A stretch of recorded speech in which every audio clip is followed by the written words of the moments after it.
Dai dan mantan pendeta Ustadz Dr. Haji Muhammad Yahya Yopi Waloni meninggal dunia usai khutbah di Masjid Darul Falah, Minasaupa, Kelurahan Gunung Sari, Rapocini, Kota Makassar, Jumat 6 Juni kemarin. Kepergian pria asal Minahasa itu meninggalkan kenangan bagi Ustadz kondang Ustadz Abdul Somad. Melalui akun Instagramnya, UAS mengatakan pernah dipersekusi dan dilaporkan kepada pihak berwajib. Namun Ustadz Yahya membelanya.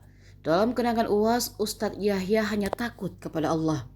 Dan di saat wafat, seolah Allah membuktikannya karena Ustadz Yahya meninggal di hari Jumat saat khutbah Jumat dan di hari mulia 10 Zulhijjah. Menurut Abdul Somad, Yahya sudah pernah menjadi rektor dengan gaji besar. Bahkan gaya hidupnya dikenal sederhana sampai mobil pribadinya saja belum lunas. Belum lagi tempat tinggalnya yang pernah ngontrak.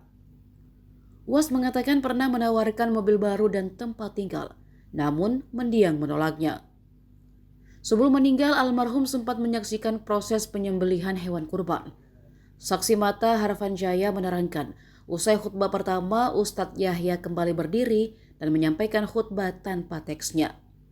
Ia melihat Ustadz memegang dada, kemudian jatuh di mimbar dalam posisi duduk.